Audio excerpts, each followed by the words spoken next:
कभी कभी एक बाप वो दर्द सह लेता है जो वो अपने बेटे को बताना भी नहीं चाहता, क्योंकि उसे डर होता है कि कहीं उसके सपने टूट ना जाए। एक गांव के एक छोटे से कच्चे घर में सुबह का समय था।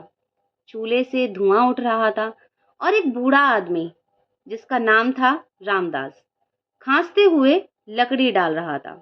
उसकी पत्नी कई साल पहले ही गुजर चुकी थी। अब उसकी दुनिया सिर्फ उसका बेटा था जिसका नाम था अमन। अमन पढ़ाई में बहुत तेज था। उसका सपना था बड़ा आदमी बनने का, और रामदास का सपना था अपने बेटे को उस मुकाम तक पहुंचाना। रामदास रोज मजदूरी करता, कभी ईंट उठाता, कभी खेतों में काम करता। दिन भर की मेहनत के बाद उसे मिलते थे सिर्फ 200 या 300 रुपए। लेकिन वो कभी शिकायत नहीं करता था, क्योंकि हर रात जब वो अमन को पढ़ते हुए देखता तो उसकी सारी थकान खुद ब खुद खत्म हो जाती थी। एक दिन अमन स्कूल से भागते हुए आया। बाबा बाबा, मुझे शहर के कॉलेज में एडमिशन मिल गया है। रामदास का चेहरा खुशी से खिल उठा, लेकिन अगले ही पल वो इतना सुन के चुप हो गया, क्योंकि उसे पता था उस कॉलेज की फीस उसके बस की बात नहीं है। उस रात को रामदास सो नहीं पाया। वो छत को देखता रहा। फिर उसने खुद से कहा, चाहे कुछ भी करना पड़े, मैं अपने बेटे का सपना जरूर पूरा करूंगा। अगले दिन उसने अपना छोटा सा खेत बेच दिया, जो उसकी आखिरी जमा पूंजी था। और उसके बाद उसका बेटा अमन शहर चला गया। एक नई जिंदगी की शुरुआत हुई। अमन के नए दोस्त बने। अमन की नई दुनिया बन चुकी थी। शुरू में वो हर रोज अपने पिताजी से बात करता था और कहता, बाबा मैं बहुत बड़ा आदमी बनूंगा और आपको आराम दूंगा। रामदास सिर्फ इतना सुन के मुस्कुरा देता और कहता, बस पढ़ाई पे ध्यान दे बेटा। धीरे धीरे समय बीतता गया। अमन अब शहर की चमक में खोने लगा। उसके दोस्त बदल गए, उसकी सोच बदल गई। अब उसे अपने बाप की सादगी और गांव की जिंदगी शर्मिंदा लगने लगी। इधर गांव में रामदास की जो हालत है वो खराब होने लगी। काम करते करते उसकी तबीयत भी बिगड़ने लगी। डॉक्टर ने कहा कि आराम करो, लेकिन रामदास हंस पड़ा और बोला, आराम? अगर आराम करूंगा तो मेरा बेटा कैसे पढ़ेगा? एक दिन रामदास शहर गया अपने बेटे से मिलने के लिए। वो फटे पुराने कपड़े में था। जब वो कॉलेज पहुंचा तो उसने देखा कि अमन अपने दोस्त के साथ खड़ा हुआ है। रामदास खुशी से बोला, अमन बेटा। लेकिन अमन ने उसे देखकर मुंह फेर लिया। अमन के दोस्तों ने पूछा, ये कौन है? अमन कुछ सेकंड तो चुप रहा और फिर बोला, कोई नहीं, बस गांव का आदमी है। रामदास के हाथ से मिठाई का डिब्बा गिर गया इतना सुन के।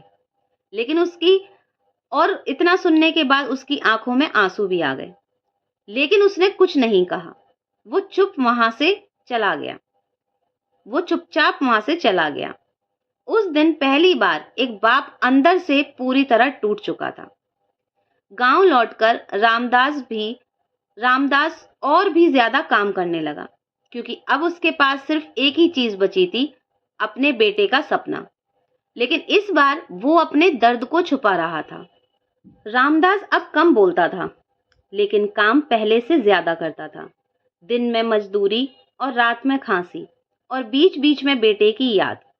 उसने कभी अमन को फोन नहीं किया, क्योंकि वो नहीं चाहता था कि उसका बेटा फिर से उसे शर्मिंदगी समझे। रामदास की तबीयत दिन ब दिन बिगड़ती जा रही थी। एक दिन गांव के डॉक्टर ने उसे साफ साफ कह दिया, तुम्हें बड़ी बीमारी है, इलाज नहीं कराया तो ज्यादा समय नहीं है तुम्हारे पास। रामदास मुस्कुराया, डॉक्टर साहब, जितना बचा है उतना मेरे बेटे के नाम। उसने इलाज नहीं कराया। रामदास ने अपने घर की बची हुई चीजें भी बेच दी। उसने एक लिफाफा तैयार किया जिसमें थे कुछ पैसे, एक चिट्ठी और अपने बेटे की बचपन की फोटो। उसने वो लिफाफा गांव के पोस्ट ऑफिस में जमा करवा दिया और कहा कि जब मेरा बेटा आए तो उसे दे देना। उधर शहर में अमन अब पूरी तरीके से बदल चुका था। पैसे, दोस्तों और दिखावे में खो गया था। लेकिन एक दिन उसके एक दोस्त ने उसे धोखा दे दिया। उसका पैसा भी चला गया और कॉलेज से भी उसका नाम कट गया। अब उसके पास कुछ भी नहीं बचा था। हार कर, टूट कर अमन वापस अपने गांव लौटा और जब वो घर पहुंचा तो देखा कि वहां सिर्फ सन्नाटा था। पड़ोसियों ने बताया कि बेटा, अब तुम्हारे बाबा इस दुनिया में नहीं रहे। अमन के पैरों तले जमीन खिसक गई और वो चौंक कर बोला, क्या बाबा चले गए? उसने रोते हुए पूछा, उन्होंने मुझे याद नहीं किया? पड़ोसी ने धीरे से कहा, हर दिन। पोस्ट ऑफिस से उसे वो लिफाफा मिला। कांपते हुए हाथों से उसने चिट्ठी खोली जिसमें लिखा था, प्रिय बेटा, जब तू ये चिट्ठी पढ़ेगा तब शायद मैं इस दुनिया में नहीं रहूंगा।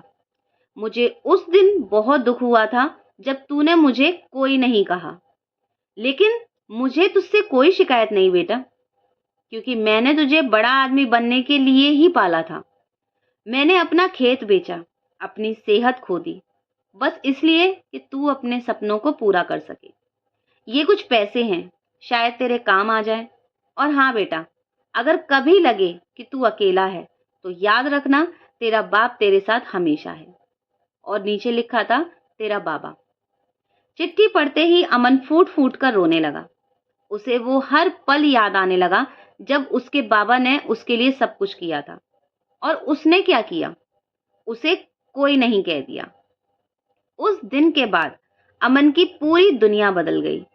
उसने फिर से मेहनत शुरू की, छोटे छोटे काम किए और आखिरकार वो एक दिन बड़ा आदमी बन गया। कई साल बाद अमन अपने गांव लौटा, लेकिन इस बार बड़ी गाड़ी में। उसके चेहरे पर कोई घमंड नहीं था, आंखों में आंसू थे। वो सीधा अपने बाबा की कब्र पर गया और घुटनों के बल बैठकर बोला, बाबा, आज मैं जो भी हूं सिर्फ आपकी वजह से हूं, लेकिन अफसोस, जब आप थे तब मैं आपका नहीं बन पाया। तो दोस्तों, दुनिया में सब कुछ मिलता है, लेकिन एक बाप की मोहब्बत और उसकी कुर्बानी कभी दोबारा नहीं मिलती। अगर आप भी अपने माता पिता से प्यार करते हैं तो अभी उन्हें कॉल करें, क्योंकि कभी कभी कल बहुत देर हो जाती है। तो आज के लिए इतना ही। आपसे मिलती हूँ फिर एक और इंटरेस्टिंग कहानी के साथ। तब तक आप लोग अपना ख्याल रखें। Thanks for watching. Her her Mahadev.